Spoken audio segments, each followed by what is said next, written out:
Hello, I'm Cheryl McCarthy of the City University of New York. Welcome to One-to-One. What domestic issue generates more public discussion than the lackluster performance of America's public schools, the underperformance of American school children when compared to those from other countries, and the endless list of reforms that have been proposed to lift them up? Universal pre-K, charter schools, teacher accountability, the Common Core.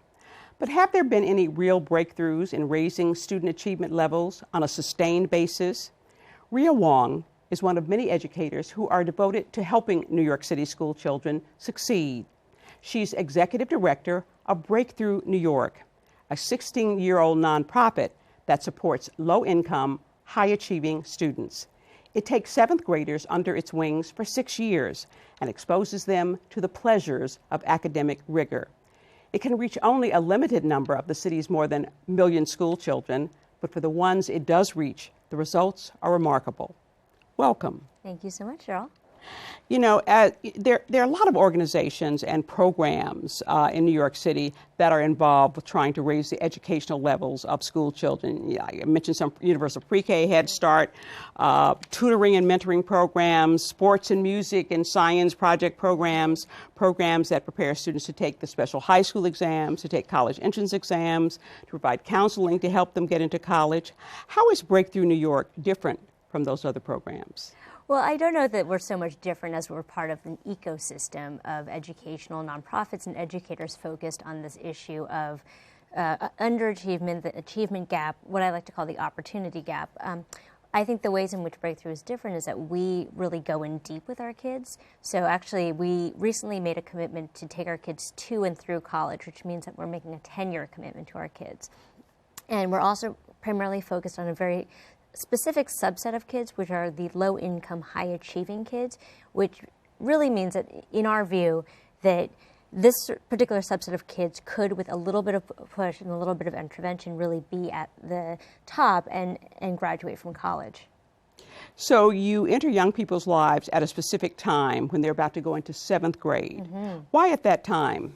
I'm so glad you asked. Well, it's our view that middle school, and particularly middle school in New York, is a really critical time in a young person's life, given the way that the high school placement process works here in New York and given what we know about achievement levels in the middle school years. Middle school kids tend to drop off in terms of their academic achievement. The least experienced teachers tend to teach middle school. And so, in our view, it's really the time when kids decide to go one way or the other in terms of their academic lives and whether they see themselves as college-bound or not. How did Breakthrough New York get started, and by why and by whom? So it's an interesting question. We actually started in San Francisco in 1978, and I am a product of the program. And the legend goes that it was a program for middle school kids, and one day one of the teachers, it was a very sort of traditional summer program, and one of the teachers fell ill, and one of her high school-aged interns stepped in for her, and the students teaching students model was born. So one aspect of Breakthrough that's particularly unique is that we hired college and high school students to teach in our middle school program, thereby seeding the pipeline of future educators. It was incredibly successful in San Francisco, and in the early 90s it grew nationally, and so we were established here in New York in 1999. Okay, and where does your funding come from? We're all privately funded, so primarily institutional foundations, corporations, and generous individuals. You talked about you're looking for highly motivated low-income students. I was looking at some of your requirements for the applicants. Must be a U.S. citizen or a green card holder, grades of 80% or better, fifth grade, New York State, ELA, that's an exam? That's the English language arts. Okay. So and the math and English test. Okay. English and math scores of at least 3 out of 5, and proven financial need. Mm-hmm. So if these are poor but already high-achieving students, why do they need you? Oh, that's such a good question.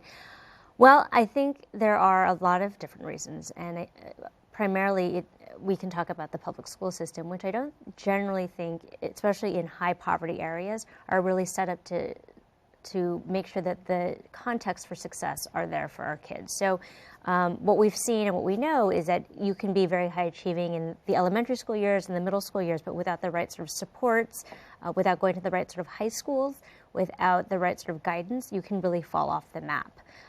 One thing that we talk about a lot is one of our primary services is that we help our students to navigate into what we consider to be college preparatory high schools. And so whether that's public, private, or parochial, we're focused on making sure that the high schools that our children attend are all rigorous and have what we would consider to be a college preparatory curriculum. Mm-hmm. Of the 400 plus public high schools in New York, we've really only identified under 30 of them that make our cut as to what we would consider to be college preparatory. So your goal is to get your students into those high schools? Exactly. Okay. That's exactly right. How do you find your students? What we do is we actually go directly to middle schools that we have partnerships with all over the city, and we present directly to 6th grade students. And so the idea is that we are trying to identify kids who have the motivation and wherewithal to apply, because frankly, if you talk to most 11 or 12-year-olds and say, listen, you're going to be committed to us for 10 years, you're going to be with us for 3 summers, all day, every day, you get 2 to 3 hours of homework a night, you are with us the high school years and so on and so forth, your average 11 and 12-year-old is probably not going to be that excited about that. But we find exceptional kids, and these are the kids who then go home and tell their parents about it.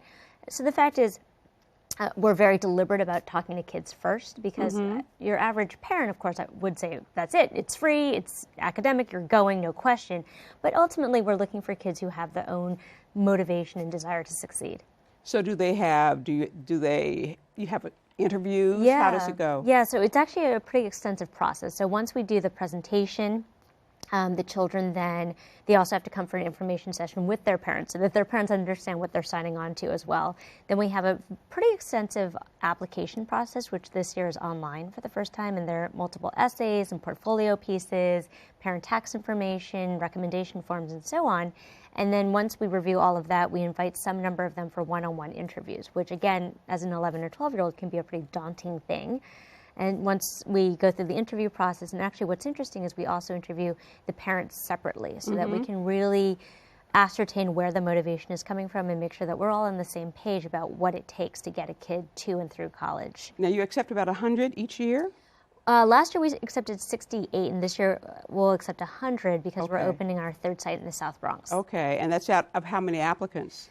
Last year we had 350 applicants, and of the 350 we brought in about 180 for one-on-one interviews. Of the 180, we took 68. Okay. Now, the demographics, I was looking at your website, the demographics of your students, about 38% African American, 25% Hispanic, 6% multiracial, 20% East South Asian, 1% are white. So it seems a program that is geared towards not just low-income students, but students of color, or is it? I would say primarily that it's really about identifying kids with need, but because we are specifically recruiting in areas where there's a definite financial need, it's often overlap with a certain racial demographic. Is there an income cutoff level, or how do you? Yeah, that's a great question. So at a bare minimum, families have to make less than $20,000 per family member per year, but on average, our families make about $9,000 per family member per year. So that's roughly $40,000 for a family of 4. Okay. So do the breakthrough students, do they stay at the middle and junior high schools where you found them and get extra support from your sites, or do they go to your sites? How does that work? So what they do stay in their schools. We work with them in the summer and the after school hours, and they come to our site. So we have 2 sites, and I mentioned we're about to open a 3rd in the South Bronx. Where are your sites? Manhattan on the Upper East Side, Bishop Loughlin in Fort Greene, and we're partnering with New York Junior Tennis in the South Bronx in Crotona Park. Okay. And so they come to us in the middle school years, in the out-of-school time hours, and then in the high school years, they come to our offices, and we actually provide direct service in our conference room, which is exciting. So do they make a commitment for every summer after they have hooked up with you? Yes. Well, they make a commitment for 10 years. So whatever programming we have within that 10-year span, they are fully committed to. Okay. So tell me about some of the elements of your program, you start with 6 weeks of intensive instruction over the summer. Mm-hmm. Instruction in what? Yeah, so we have a couple of different subjects that we teach. It's literature, writing, math, and science. And the idea is really that we're trying to expose our kids to what they're going to see in the year ahead so that they are starting off the school year on a very strong foot. We're also realigning all of our curriculum to Common Core standards so that we are ensuring that they're receiving the highest quality education. So what's interesting, and this is a problem that we're running into now, because our kids are coming in fairly advanced, and then we're doing further advancement over the summer. Once they get back to their regular schools, they're often bored. And so it's a problem that we're trying to address. Ultimately, the goal is that they feel prepared to compete in the high school application processes, and that their grades are where they need to be, their test scores are where they need to be. And then to back up a little bit, on top of the actual academic piece that we provide, we also have a very significant, what I would call, character development curriculum, because we know that academics can only take you so far. And so, we're very clear about wanting to make sure that we are raising good, nice human beings. Another component of our program that we address is a strong diversity component, because what I found very shocking about New York is, as diverse as the city is, many of our kids don't know children from other communities. Mm-hmm. And at Breakthrough, for the first time, they're meeting and becoming friends with a Chinese kid from Chinatown or a Dominican kid from Harlem, and it's surprising, and yet at the same time something that we need to focus on to ensure that they are good global citizens. Right. Is there focus on preparing them for the specialized high school exam? Yeah, well, I would say starting in the 7th grade years, we actually provide test preparation, and it's geared to not just the specialized high school exam, but also the SSAT, which is necessary for independent schools, either boarding or day school. What exam is that? It's a secondary school admissions test. Okay. And then there's the tax test, which is for Catholic schools. So there are a variety of different tests mm-hmm. that our 8th graders take in order to get admissions to high school. And what's surprising, actually, is we spend about 250 hours on just the high school application process alone. This is a unique beast in New York City. Mm-hmm. And how do you do in terms of getting your students into the best high school? Well, in the last 4 years, 100% of them have gotten into schools that we would consider to be college preparatory.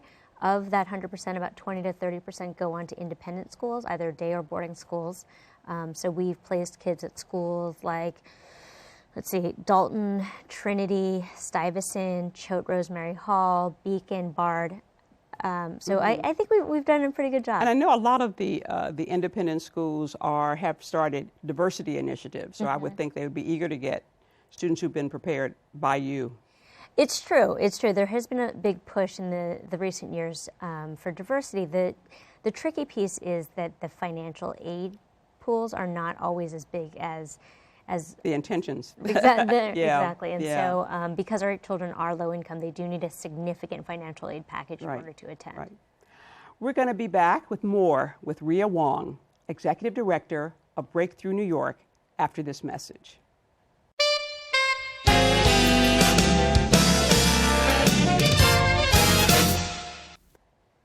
Welcome back to One to One.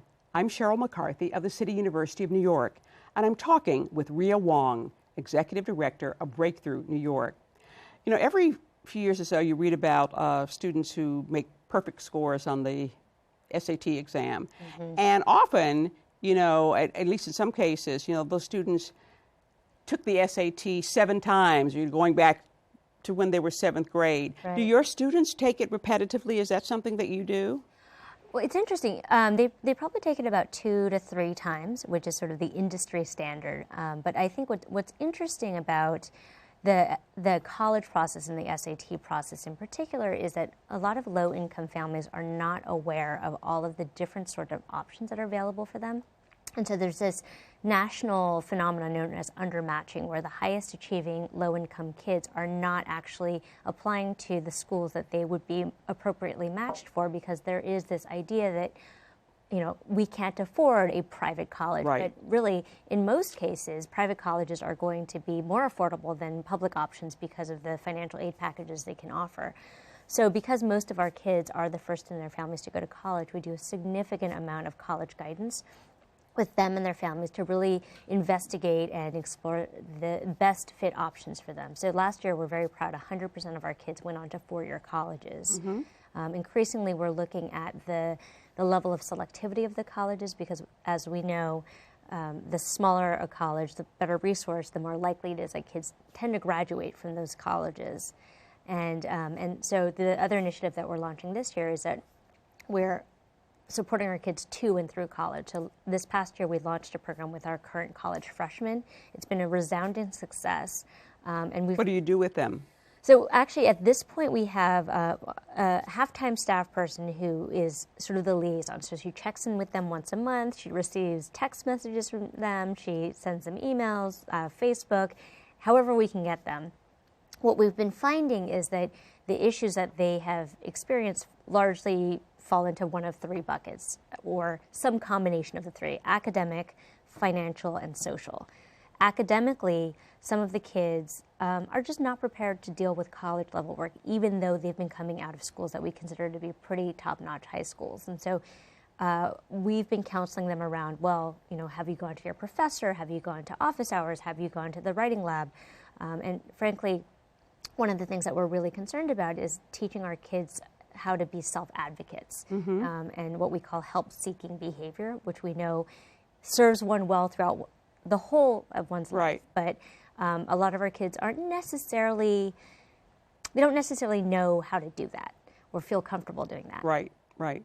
Financial, obviously, our kids are coming from backgrounds where their parents aren't able to just write a check to cover a $300 textbook or write a check to get them home on the bus if they need to be home. So that's certainly an area that we've struggled with and tried to find pockets of money to help them out. Right. And then the third is social, and I don't think this is particular to our kids exactly, but I think the adjustment to college life can sometimes be challenging, and perhaps, one finds oneself making decisions that are not exactly conducive to academic life, whether it's hanging out late or, partying a little too much. So I think there are a lot of things that we've learned about how to support kids once they transition to college, and because we know they're not coming from families who understand necessarily what college life is like.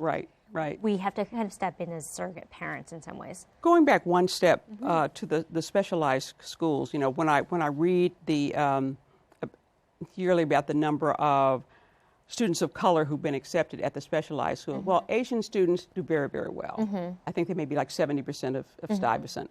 But Black and Latino students, the entry enrollment level of those students, extremely low. I think maybe this was a year ago of maybe 900 students accepted at Stuyvesant, 7 were Black. I mean, it was just really, and wasn't much higher for Latino students.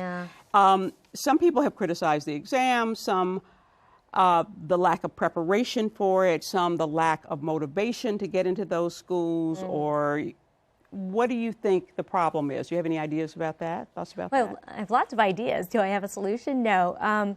Well, what I will say is actually, though, one of the 7 Black kids who got into Stuyvesant was one of our kids. Okay. And he actually ended up going to Northfield Mount Herman, which is a prep school up in Massachusetts, because of the fact that he had a lot of different options out on the table for him. In regards to the specialized high school debate, I really think the notion of African American and Latino kids not doing well is really it's a canary in a mine shaft, which is to say that I think we're now, and have over the last 10 years, been seeing indicators that the education that African American and Latino students receive are not on par with the education that others receive. The other piece that I would say is early education is critical. So I know many of my Bengali and Chinese families start prepping for this test in 5th grade. They go to Saturday classes for the specialized high school. For the specialized high school exam. So, how could you expect to do as well on a test if you've only started prepping in 7th grade? I mean, someone's had 2 years of prep on you. So I think part of it's that. I think part of it is access to actually good, rigorous test preparation. So if you go into the Lower East Side or Flushing, you see test prep centers lined up down the row. You don't see that in Bed-Stuy. You don't see that in East New York. So I think there are a lot of different issues at play, and I think it's hard to pinpoint one particular issue and say, oh, it's the test, oh, it's this, oh, it's that. I think we're seeing the inequities in the entire educational system play out with this particular admissions test. Right. Tell me about the tutors and the mentors who work with your breakthrough students. Are they entirely other students, or? In the middle school program, they are entirely other students. So we run a incredibly extensive national teacher recruitment process for our summer internship. It's a top 10 Princeton Review internship, and we're recruiting at top colleges around the country, Princeton, Yale, Harvard, Stanford, Duke. And last year we received 750 applications for 48 spots, so more competitive than Harvard. And what we're really looking for are exceptional young people to be role models and teachers for our kids. And so the idea really is that we're trying to connect our kids with people who they aspire to be one day. And in particular, we place an emphasis on making sure that we're hiring teachers of color and men, because as we know, that's a huge problem in the teaching field. And I think it's a very powerful thing for our students to be able to see a college student who comes from their neighborhood, looks like them, and says, I go to Harvard. If I can do it, you can do it. Right. How many students have gone through Breakthrough New York in its 16 years? In its 16 years, about 500 students overall, so it's not a huge number. Okay. Have pretty much all of your alums received college degrees or gone on to college? Or? That's an interesting question. So at this point, there are 6 classes of kids that are old enough to have graduated from college, and of the 6 classes, and again, this is largely anecdotal, there was no sort of scientific method behind it, but through a series of looking through the National Student Clearinghouse, Facebook, LinkedIn, and trying to track kids down through other kids, we found out that about 59% of them had graduated college. Now, again, to be fair, it's not necessarily apples to apples, because these kids were part of the program at a time when it was just a middle school program, and essentially we dropped them off and said, good luck. Right. Let us know if you need any help. That being said, we didn't feel that was enough. And so the big reason for why we introduced a college success program is that we really felt that we're working with these kids who are talented and motivated and really want it. Surely a 59% graduation rate is really the floor, not the ceiling. Mm-hmm. Now, you were a breakthrough student yourself. Tell me about that and what impact the program had on your life. So in a lot of ways, I was a very typical breakthrough student in that I was at a middle school. I grew up in San Francisco. It was a fine middle school, but I wasn't particularly challenged. I wasn't particularly inspired, and frankly, I was with kids who didn't particularly love to learn. They weren't kids who were like me, who loved to read and saw themselves going to college, or if they did, the ambitions were quite limited in terms of where they saw themselves going. And so when I became a breakthrough student, all of a sudden I kind of met my tribe, so to speak. I was with kids who thought it was cool to be smart. I met kids who really wanted to go to college and had ambitions to travel and see the world and, go off to do different and interesting things. And so I think that this program has opened a lot of doors for me personally, both in terms of actual academic opportunities as well as broadening my horizons of what's possible in the world. And you got to go to a private school. Was it a boarding school? Yes, it was a boarding school in Southern California. And then I went to college back east, which is certainly not anything anyone in my family had done. And actually, it's funny, when I remember when I was applying to boarding school, my mom said to me, isn't that for juvenile delinquents or rich kids? And I was like, no, but I'm going to go. I mean, nobody in my family had ever gone to private school. Right. Now you're from San Francisco, a lot of Asian Americans in San Francisco, and one hears about the crazily driven, motivated Asian students. But I don't know if most of the students in your high school were Asian, or if you found that the overwhelming number of them were, driven or not, or if that's hard to admit. In my high school? Well, frankly, most of the kids in my high school were white. It was a prep school. And what I found very interesting... But I mean, I'm talking about the kids before you got into Breakthrough. Oh, in my middle school. Right. Yeah, right. No, it was a predominantly Chinese American school. But, one thing that I will say, and I think this is interesting, is when you come from a position of privilege and affluence, the world is laid out for you. I mean, there are not a lot of deviations from the script, shall we say. A lot of middle class and upper middle class kids grow up knowing that they're going to college. It's just a question of which one. Right. And that there aren't a lot of significant obstacles in the way to get there. And so in the case of going to high school, or even in the case of middle school, which is largely a middle class group of second generation Chinese American kids, the path was very clear. And families made it possible for that path to be very clear and fairly easy to navigate. And the challenge with our kids is that the path is, first of all, not very clear. Mm-hmm. I mean, they don't grow up knowing that they're going to college. I think they have a vague idea that they'd like to, but they don't know what that looks like. They don't know what it takes. They don't know how their parents can help them get there. And then I think there's also the problem of the salmon swimming upstream. They've never seen it, so how do they know that it's possible to do? Right. So it's a little bit of showing them that the world is possible. Right. I think we've got about a minute left for you to talk about your goals going forward for Breakthrough New York. So many goals. I think obviously launching in the South Bronx is a huge challenge for us, and we are hoping that it's going to go well, but I'm sure we'll learn many, many things. We're looking to open a fourth site in the near future, assuming that we can raise the funding and everything goes well. And of course, supporting our kids through college will be a big initiative for us. Wow. I mean, there's so many great programs in New York, and that one doesn't hear about it unless they watch 1-to-1. Well, there you go. So it's been very interesting hearing about yours. Thank you. We're out of time. I want to thank Rhea Wong, Executive Director of Breakthrough New York, for joining me today. If you'd like more information or want to get involved, go to the program's website at btny.org. For the City University of New York and 1-to-1, I'm Cheryl McCarthy.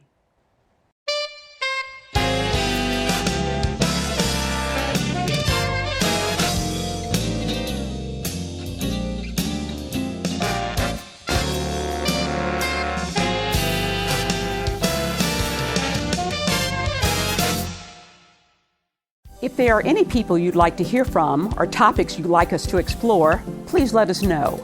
You can write to me at CUNY TV, 365 Fifth Avenue, New York, 10016, or you can go to the website at cuny.tv and click on Contact Us. I look forward to hearing from you.